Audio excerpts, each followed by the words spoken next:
Hey everybody, welcome to the show. So, this one is going to be very, very interesting because it has to do with our process of bringing Ember Sword to you. I'm here with Loren. Say hi. Hey everyone. And we had this idea that we wanted to let you know what our plan for rolling out Ember Sword looked like, since a lot of games are very reliant on hype and not too much on actual transparency and just a steady development process. So we wanted to really shed light on what ours is going to look like, and who better than the person who is, knowledgeable knowledgeable about everything Ember Sword. So let's start with the overview. What is our approach of building Ember Sword with the community? Right. So, there's obviously a lot to get to and a lot to unpack here. But essentially, over the past, what's been now 3 years or so, we've built some amazing and really cool technology, which was a necessity for us to even be able to do something like Ember Sword. So, obviously, we first had some homework to do. And that type of homework is sometimes best done hidden away in a basement or up an attic somewhere, just programming away at stuff. So there's definitely a space and time for quietly developing away with a growing community behind you. But of course, as we get closer and closer, we've just had our first land sale.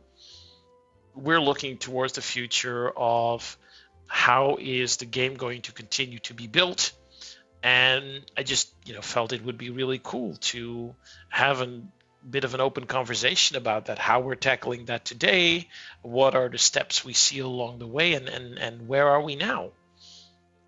And I think if you look at the gaming market in general, one of the really good things, at least I would say is a good development, right, is the fact that that we've gone to this point where we're sharing more, and game development has become a bit more of a collaborative thing, something we do more jointly with the community.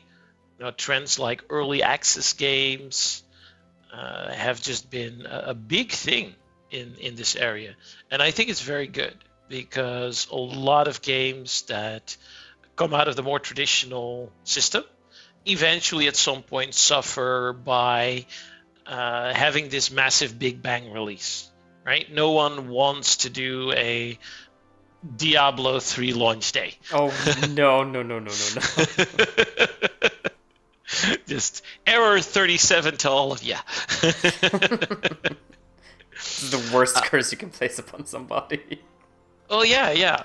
But when you're doing something like an MMO, that's specifically and particularly challenging to deal with, because if that's your particular type of game you're doing, well, it's about as complex and as big as it gets. So it gets a lot easier to end up in that type of situation. And then there's also a lot of gameplay in it. And a lot of the time with MMOs, that gameplay is kind of built in a black box, and people never really have access to it until the whole game is done, and it's only a very, very limited audience that has played it. And sometimes then you see that things don't work as well or even fall flat on their face when you expose it to a full community.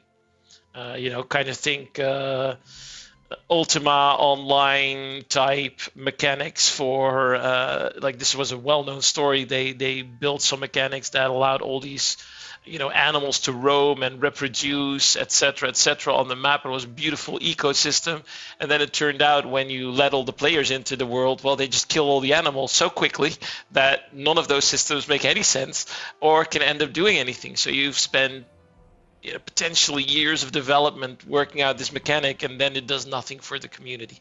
So we definitely believe that it's good to share early and share often. Obviously not when you're doing very fundamental technological development, but we'd like to see an MMO being built where the game mechanics, as they become available, are things that a larger part of the community can already experience. And So to add on top of that, it's important to mention that we want to stick to a particular vision of Ember Sword, because not letting people in is one thing, but then not understanding what you're making is also very dangerous. I want to envision here Crucible, Amazon's really, really not great hero shooter that tried to be everything at once. It did have an early access period where they showed it to people, but it was such an unfocused, disjointed mess that ultimately it fell apart and was removed from sale. So we do have a vision for Ember Sword, as we've repeatedly stated on multiple podcasts. We do know where we want to take it, and we do want the help of the community to make that vision a reality.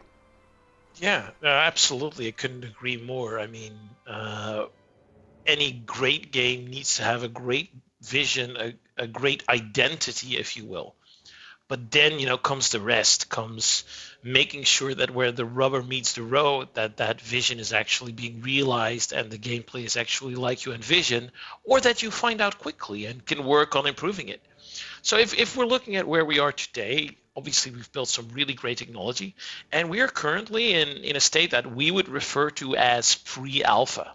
So some people, under very tight NDA, members of our community, have already been playing around with this tech that we've built, have been running characters around, have been seeing Ember Sword in their browser.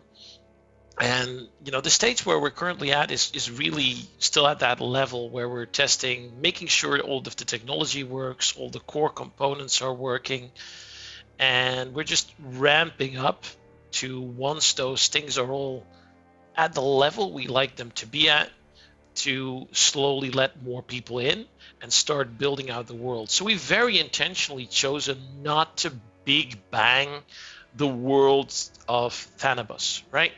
We've chosen to start from the very center of our first nation, our first region, Solarwood, and sort of expand outwards, building initially one nation at a time and taking people along in that. So what do we mean when we talk about making people part of that?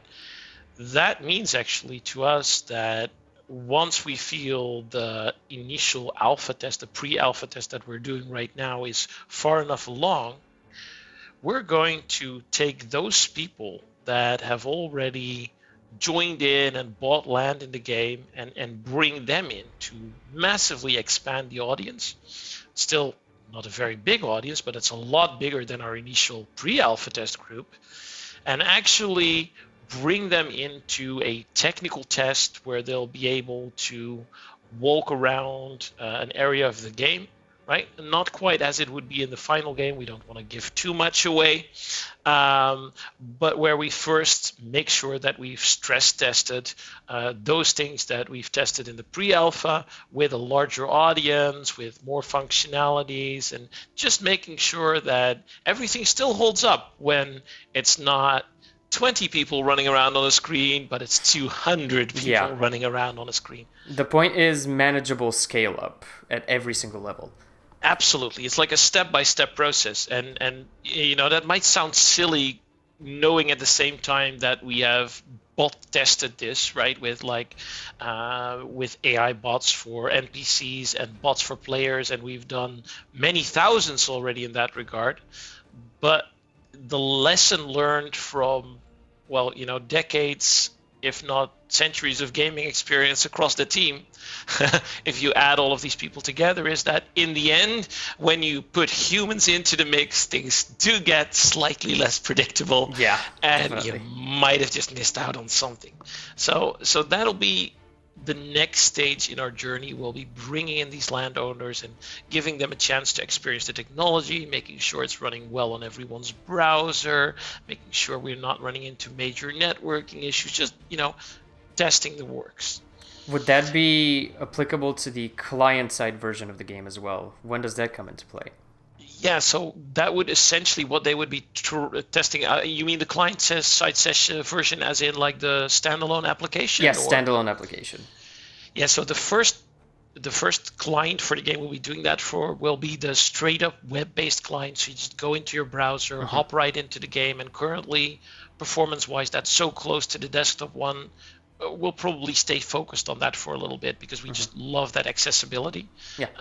Obviously, we'll at some point release the desktop client for it, but we probably will not need this whole separate testing process for it because it has essentially the same code base as the web-based one. So we are building this game cross-platform from day one, so it can kind of cross-compile to all of these different platforms, but it's essentially running the same code. So barring minor platform-specific issues, you should be good. Now, after that, obviously would come the revealing of the first parts of Solarwood, where essentially we would continue on with all of our landowners on board and start opening up the capital and some of the surrounding regions and bringing them in to really have a taste of Ember Sword that goes beyond being a sort of pre-alpha technical test to make sure everything is going well and starts digging into elements of gameplay.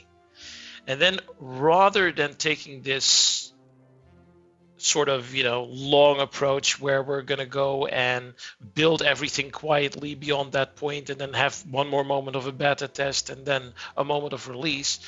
Instead, we kind of want to go along with that route. And our intent is to actually set quarterly releases. And as we go with each quarter releasing new parts of the game world, releasing new features, new gameplay, just on a sort of steady flow, and reviewing existing features and gameplay to see if they need to be improved or modified, and sort of progressing the game outward, starting land-wise from the capital and moving out to all of Solarwood, but also adding in, again, new skills, new gameplay, and so on.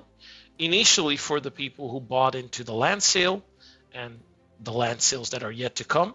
And then as our world grows and we've gotten enough data and we're feeling good about it, bringing in a larger and larger audience. So we'll probably be gating this. So first it might be only those people that own land. Then it might be people who own other NFTs like cosmetic collectibles which they've bought. Maybe even, people who just own our currency, our premium currency.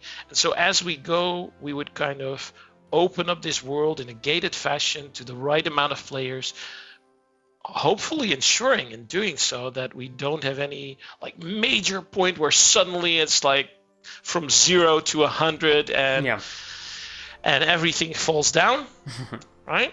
And then obviously completing our first nation, starting to build out other nations, and essentially if you look at our timeline and look at how we're looking at that, we will just check as we go along, as things get more complete, and eventually we will reach that point where it's not just the people who are in on it on the blockchain, so the people who are holding tokens, currency, NFT, etc. in their wallet, but eventually we'll pull the switch and have the big public moment where really anyone will be allowed in and it becomes this free-to-play game that we envision.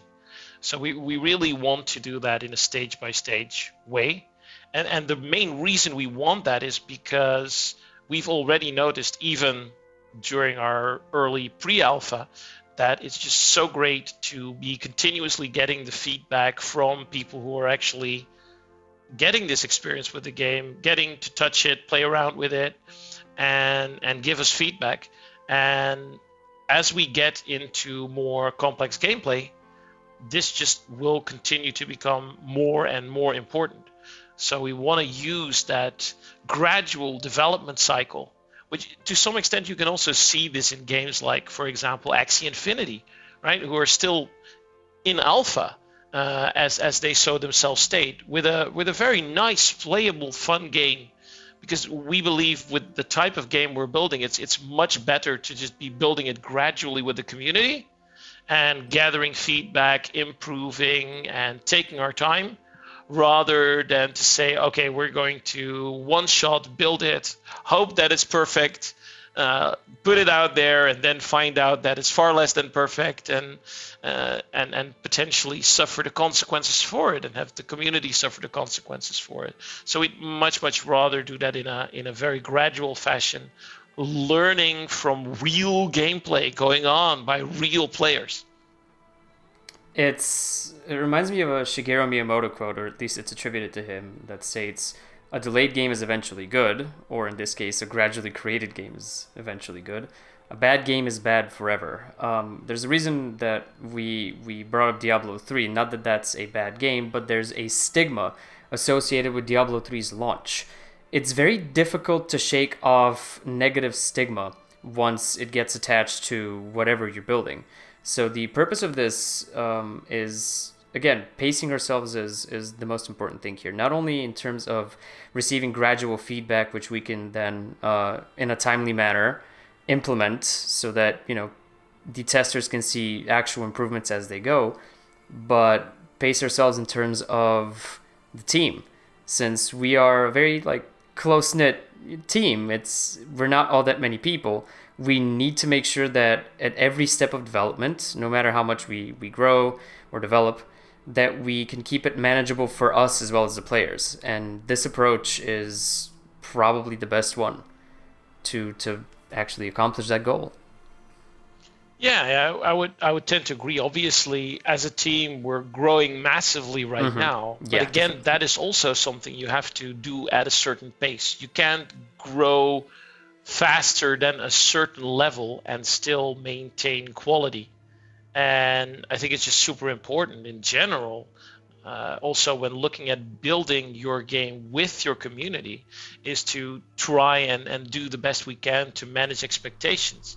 Yes. So it's important to start sharing more of this process, which we will, by the way. I'm really looking forward to actually working with you, Svetlin, and I know we have a bunch of podcasts slated that will really delve deeply into some of these really cool things that we enjoy so much, but oftentimes we don't get to share with you, the community. Like, what is testing working like right now? How are we building this content? What does that look like? What choices are we making in that? Because I think it's really cool, and there's a lot of value just to be had in bringing that process more into view instead of something that's taking place somewhere in a studio far away, right? Yeah. It's kind of like the making of, and certainly for me, I'm a huge fan of going through the making ofs of pretty much any movie that I enjoy, and it's kind of the same for a game, but hopefully we can do much more of that sort of as we're building the game. I think also that is probably a big part of the blockchain culture of things almost is, and the same for early access, right? Where it's okay to show the rough and tumble process of getting from A to Z, even if you're only at C or E or F, and people actually enjoy that. And that's something that I think a lot of, like, for example, grand scale publishers do not quite appreciate enough, that there is this community out there that wants to be part of it, wants to experience the growth, is okay with running into the bugs and issues that come along with the process of building something new and unique. And that's just really cool. I enjoy this, and I'll save this for a future episode, but I enjoy this so much, even with our current pre-alpha testers, just seeing how they go about things and how much awesome self-organizing potential there is in there just to help us find issues and improve things, and how much gets off the ground just out of community spirit. That's stuff that excites me to no end, and I'm really looking forward to, in what's going to be, let's say, the coming half a year or so, to get to the point where we can do that with an even larger group of people, and we can continue to make that more inclusive, bring more people aboard, and actually reap the benefits of how they look at things. And this is happening now, but right now it's still happening quite selectively, and oftentimes on a one-on-one basis, where we're talking to amazing groups like Yield Gaming Guild that is literally, I mean, changing the lives of people in the Philippines by helping them earn more money than they could using a regular job there on playing something like Axie Infinity. And it's really great to talk to them and see how excited they are about Ember Sword and the potential it holds for countries like the Philippines and many others. But it'll be so great to get to experience that same thing with a larger audience, like, for example, all of the people that jumped into land and the many people that are joining our community every day. I believe that this process is so good for just fostering a community spirit that not a lot of companies actually, not harvest. What's the word I'm looking for? Cultivate. There we go. That was very dark. Harvest? Christ. We do want to bring people on that journey because, again, by being transparent and just setting realistic goals and communicating them in a good manner, we let people know what they can expect, and then in turn they can give us their time and their energy to help us create something that they want to participate in. It's a fantastic relationship that we built and that we're building, or hopefully going to continue to build. With that said, you've given me way too many podcast exclusives for one episode. This rapidly just snowballed into one of the most important episodes of the podcast, in terms of just nuggets of information that people can, pay close attention to. So I very much expect people to be re-listening to this on repeat. Somebody take notes. This is a good thing, Svetlin. I'm pretty sure we have some community members. if I remember other things that were stated in the past that are so diligent, they are literally keeping notes. They're keeping whole FAQs and almost a full-on wiki on this kind of stuff. So. Yes. There is a project in the works. But that was all I had for this episode. Just to reiterate, we are very much committed to approaching creating Ember Sword like drawing a concentric circle. Start small and then exponentially grow in a manageable capacity until one day you can see the fruits of our labor blossom into something truly, truly fantastic. Ours and yours. So thank you, Loren, for participating. Thank you for, again, just dropping bomb after bomb on this podcast. We appreciate you all listening, and we will catch you next time. Bye, everybody. Goodbye, everyone. Hey, you made it to the end. Congratulations! That must mean you like us enough to want more, right? Well, good news! We're all over the internet. Go to embersword.com and subscribe to our newsletter for a chance to play the game early, as well as the latest interesting tidbits on the game and the team. Join our lovely Discord community over at discord.gg/embersword. Follow us on Twitter and Facebook at PlayEmberSword for regular updates on what we're up to. And remember the basics. Drink water, be kind to each other, and spread the word about Ember Sword.